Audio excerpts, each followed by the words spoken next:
Halo, assalamualaikum warahmatullahi wabarakatuh.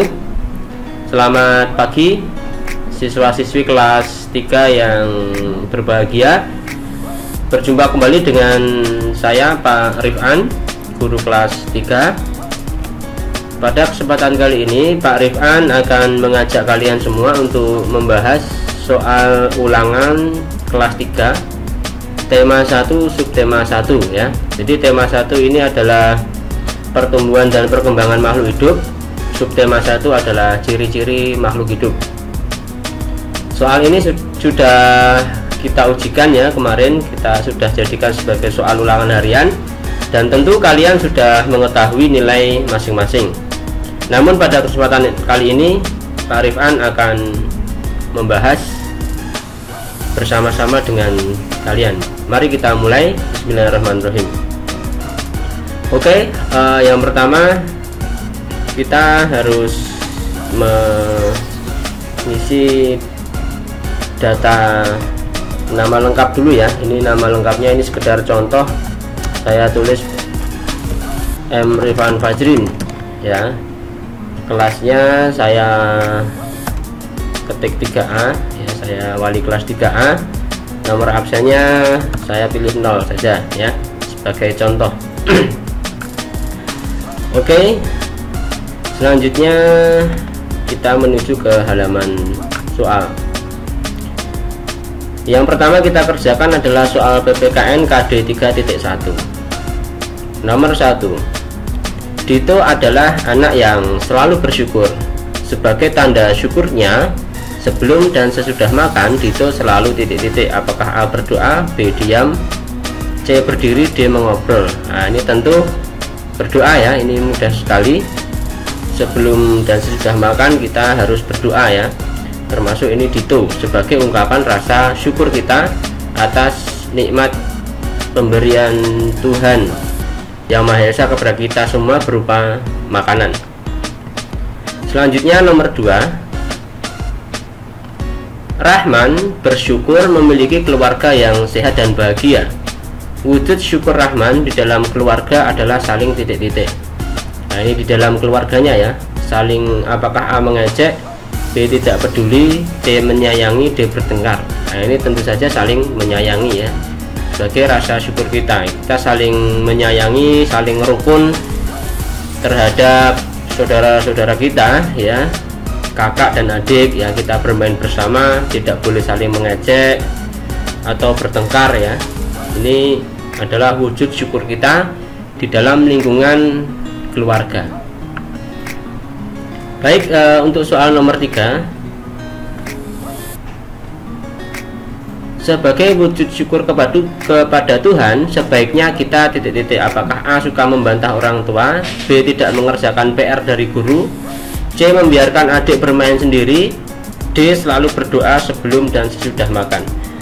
Ini masih tentang wujud syukur ya kepada Tuhan. Ini jawabannya tentu yang D ya.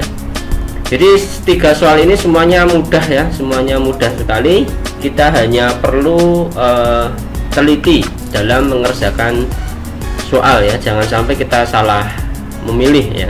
Kita sudah tahu jawabannya tapi kita salah klik atau salah dalam memilih opsi jawaban, bisa menyebabkan nilai kita tidak maksimal. Oke, selanjutnya untuk soal nomor 4, berikut ini adalah contoh pengamalan sila pertama, yaitu titik-titik. Nah, ini pengamalan sila pertama ini berarti berkaitan dengan kegiatan yang berhubungan dengan ketuhanan ya, misalnya sholat, syukur ya. Syukur itu sendiri adalah bisa kita jabarkan melalui beberapa tindakan yang mencerminkan wujud syukur, misalnya menyayangi saudara, menyayangi sekitar kita ya, seperti menyayangi hewan dan tanaman di sekitar kita, itu juga merupakan contoh syukur ya. Jadi termasuk dalam pengamalan sila pertama. Nah, yang manakah yang merupakan contoh pengamalan sila pertama Pancasila? Apakah yang A, Dinar selalu menyayangi sesama? Ini sepertinya benar, tapi kita lihat opsi jawaban yang lainnya dulu. Bom tidak pernah mau berdoa sebelum makan karena menurutnya buang-buang waktu saja. Nah, ini tentu tidak tepat ya. Yang C, Randi tidak mau menolong temannya karena temannya bodoh dan miskin. Nah, ini juga bukan merupakan sikap yang terpuji ya, karena ini memilih-milih teman ya, membeda-bedakan teman ya. Dia hanya mau berteman dengan teman yang pandai saja atau yang kaya saja ya. Ini bukan merupakan sikap yang terpuji ya, ini sikap yang tercela atau sikap yang jelek. Untuk opsi yang D, Panjul merasa bisa hidup sendiri dan tidak perlu berteman. Nah, ini juga salah ya. Jadi manusia itu adalah makhluk yang membutuhkan orang lain ya dalam kehidupan sehari-hari. Nah, itulah sebabnya manusia disebut sebagai makhluk sosial ya, makhluk sosial. Nah, sikap yang ditampakkan oleh Panjul ini tidak mau berteman, merasa bisa hidup sendiri, ini sikap yang egois ya. Ini kurang tepat. Jadi jawabannya adalah yang A, Dinar selalu menyayangi sesama ya. Oke, selanjutnya, ketika Cita selalu bersyukur atas karunia Tuhan, maka Cita telah mengamalkan sila titik-titik Pancasila. Nah, ini yang berkaitan dengan rasa syukur atas karunia Tuhan, yang berkaitan dengan ketuhanan, itu tentu sila yang pertama ya, sila 1 Pancasila, ketuhanan yang maha esa. Kalau sila yang kedua, kemanusiaan yang adil dan beradab, ini berkaitan dengan manusia ya, menghargai sesama manusia ya, mengasihi sesama manusia, sesama keluarga kita, teman-teman kita. Kalau yang ketiga, persatuan Indonesia, itu berkaitan dengan gotong royong, tentang persatuan kita, saling kompak ya, bersatu begitu. Kemudian untuk yang keempat, kerakyatan yang dipimpin oleh hikmat kebijaksanaan dalam permusyawaratan atau perwakilan, ini biasanya berhubungan dengan kegiatan musyawarah atau berembuk ya, bermusyawarah memecahkan masalah bersama ya. Ini jadi kita mantap menjawab A, sila pertama Pancasila. Baik, 5 soal PPKN KD 3.1 sudah kita kerjakan. Kita lanjutkan dengan klik tombol berikutnya. Lanjut, kita nomor 6 ya, bahasa Indonesia KD 3.4 ya. Kita masuk ke soal bahasa Indonesia. Nomor 6 di bawah ini termasuk makhluk hidup adalah titik-titik. Nah, ini berarti kita diminta untuk menunjukkan contoh-contoh makhluk hidup. Apakah A, rumput, kursi, dan burung? Ini rumput, ini makhluk hidup ya. Kursi ini bukan makhluk hidup, berarti jawabannya bukan yang A. B, semut, jagung, dan kuda. Nah, ini semuanya makhluk hidup ya. Semut itu hewan, jagung ini tanaman, kuda ini juga hewan ya. Kita pilih jawaban yang B ya. Coba kita baca opsi jawaban yang lainnya. Tanah, bayam, dan lukisan. Nah, ini tanah dan lukisan ini tentu bukan merupakan makhluk hidup ya. Ini merupakan benda mati atau makhluk tak hidup. Kemudian yang D, padi, ayam, udara. Padi ini tuh tanaman atau tumbuhan, ini hidup. Ayam ini makhluk hidup, tapi udara bukan makhluk hidup. Jadi jawabannya pasti yang B, semut, jagung, dan kuda. Lanjut ke soal nomor 7 ya. Ayu pergi ke kebun binatang. Dia melihat hewan yang berenang menggunakan sirip, yaitu hewan titik-titik. Nah, ini alat gerak ya, tentang alat gerak hewan yang berenang ini biasanya ikan ya, menggunakan sirip. Nah, ini pasti ikan nih. Kalau mari kita lihat ya, jawaban yang A, gajah. Ini alat geraknya bukan sirip, juga tidak bentuk geraknya bukan berenang ya. Gajah ini berjalan menggunakan kaki, bukan A. Kalau yang B, nah ini berenang menggunakan sirip, ini pasti yang B. Ayam dan rusa, ini cara geraknya adalah dengan berjalan atau berlari ya. Sedangkan alat geraknya, kalau ayam ini kaki ya, 2 kaki. Terus rusa ini berjalan, alat geraknya adalah juga kaki ya. Jadi jawabannya pasti yang B, ikan. Lanjut untuk soal nomor 8 ya. Proses tumbuhan membuat makanannya sendiri dengan bantuan cahaya matahari disebut titik-titik. Ini proses fotosintesis ya. Ya, kita langsung cari. Ini A. Ini pasti proses fotosintesis. Jadi salah satu keistimewaan dari tumbuhan atau tanaman adalah dia bisa memproduksi atau bisa membuat makanannya sendiri. Ya, tapi dengan bantuan cahaya matahari yang disebut dengan proses fotosintesis ya. Foto itu cahaya. Nah, cahaya yang dimaksud adalah cahaya matahari. Ini bisa terjadi pada tumbuhan-tumbuhan yang memiliki klorofil atau zat hijau daun ya. Kita akan pelajari tentang hal ini pada pelajaran yang selanjutnya ya. Kita pelajari secara lebih mendalam. Baik, lanjut ke soal nomor 9. Rachel sedang belajar ciri-ciri makhluk hidup. Salah satu ciri makhluk hidup adalah dapat tumbuh dan berkembang. Tumbuh artinya, nah ini, apakah A berkurang tingginya, B berubah wujud, C bertambah ukuran tinggi dan beratnya, D bertambah pintar. Nah ini, tumbuh itu bertambahnya, kita bertambah besar ya. Cirinya ada 3 ya tumbuh itu. Pertumbuhan manusia ya, ini bertambah besar, bertambah ukuran, kemudian bertambah tinggi, dan juga bertambah berat. Ini 3 ciri ini ya. Ini kalau manusia dan hewan. Kalau tumbuhan ini bertambah besar, bertambah ukuran ya, bertambah tinggi, dan bertambah berat juga pasti ya. Ini tumbuh berarti jawabannya adalah yang C. Kalau yang A berkurang tingginya tentu salah ya, berubah wujud ini juga salah. Kalau yang D bertambah pintar ini bukan contoh dari pertumbuhan, melainkan perkembangan ya. Perkembangan ini ditandai dengan bertambahnya kemampuan manusia ya. Pada manusia ini contohnya adalah dahulu ketika kita baru lahir, kita baru baru berusia beberapa bulan, 6 bulan misalnya ya, kita hanya bisa merangkak. Nah, sekarang kita sudah bisa berjalan, bahkan berlari ya. Itu adalah salah satu contoh dari perkembangan ya, bahwa kita berkembang. Ini berkembangnya kemampuan ya. Dahulu kita hanya bisa ya kurang jelas mengucapkan sesuatu. Nah, sekarang kita sudah bisa mengucapkan sesuatu, kemudian bahkan bisa bernyanyi, menggunakan atau mengeluarkan suara kita yang merdu. Nah, ini tanda bahwa manusia ini mengalami perkembangan.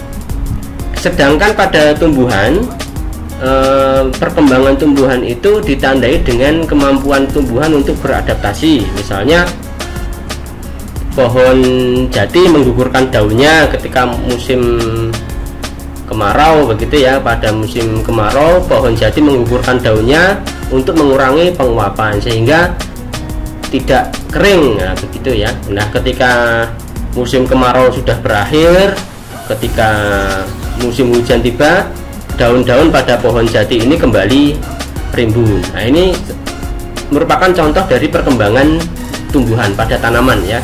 Ini berkembangnya kemampuan itu.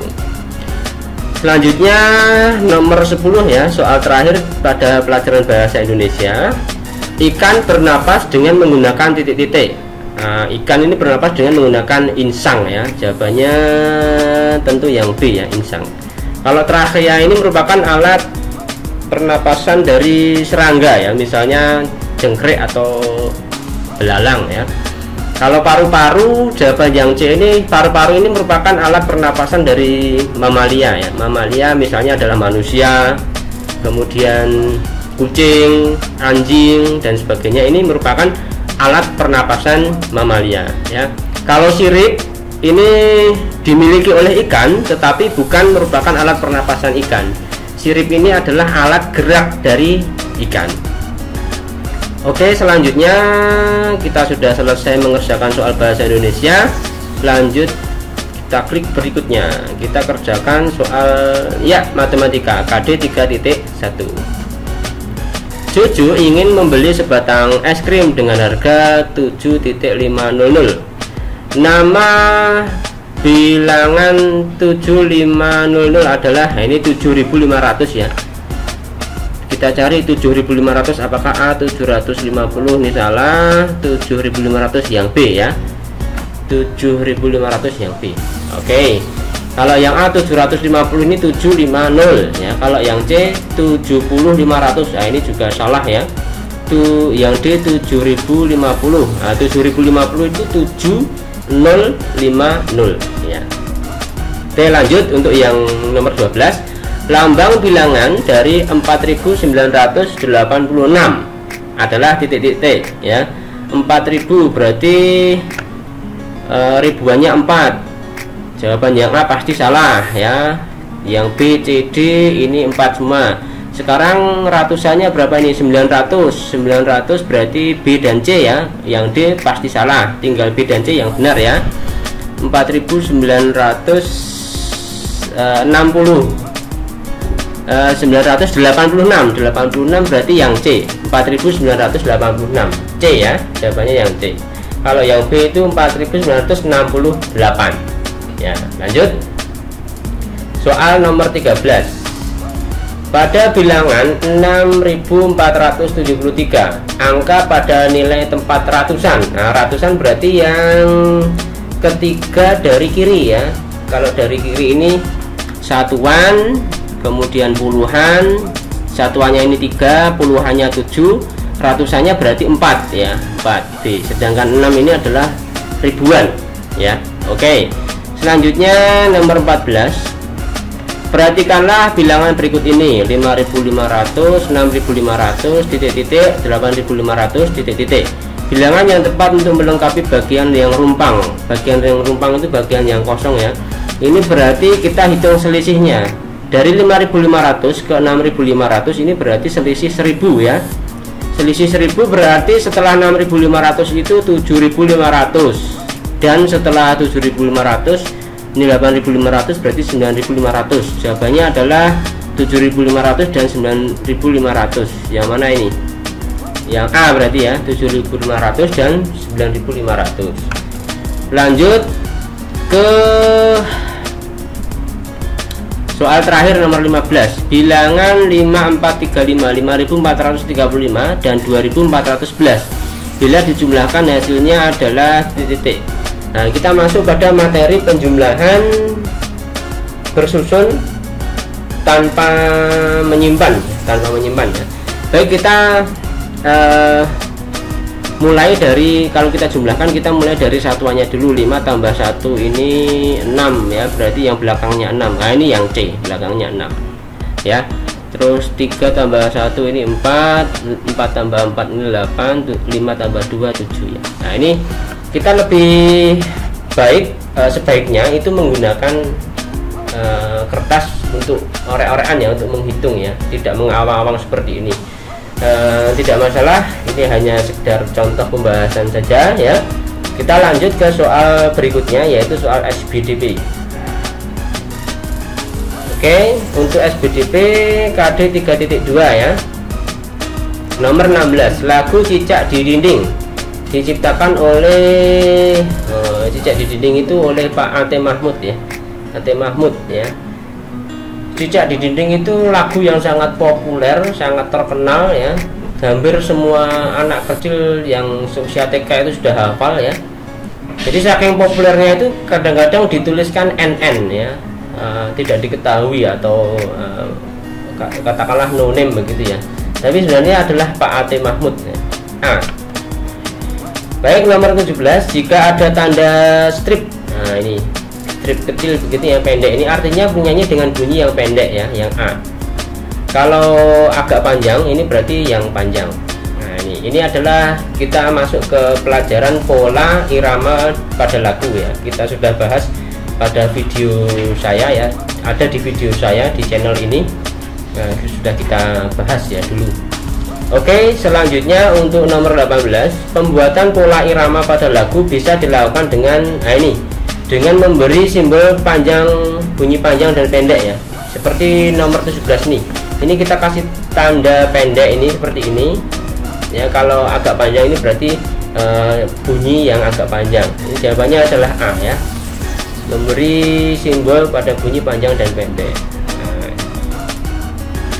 bukan memberi tanda merah, bukan simbol acak, bukan dilakukan dengan banyaknya tanda ya. Untuk B, C, dan D ini tidak tepat.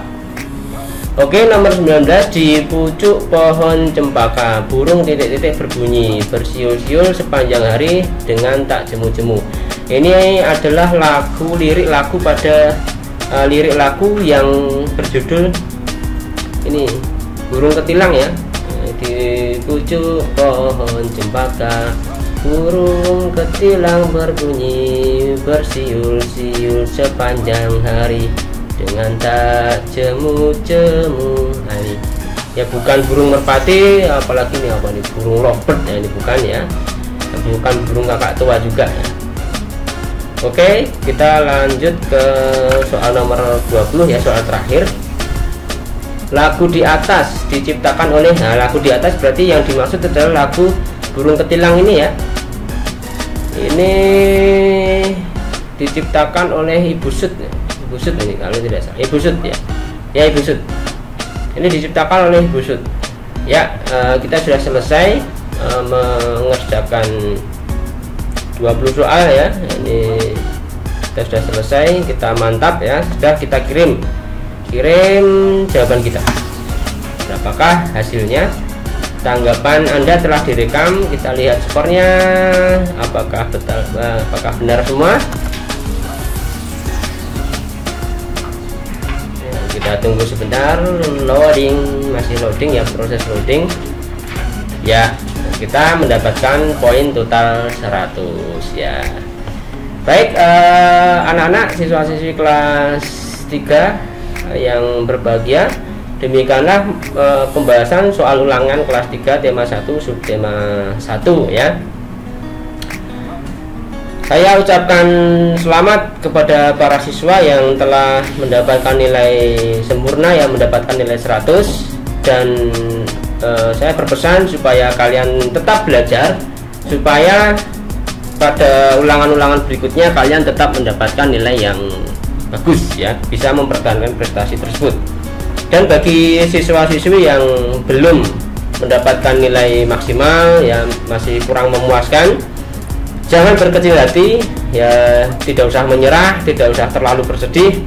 Masih ada banyak sekali kesempatan ke depan ya, masih ada banyak hal yang bisa kita lakukan. Kita masih akan terus belajar dengan giat ya, dengan tetap semangat, sehingga pada kesempatan mendatang kita bisa mendapatkan nilai yang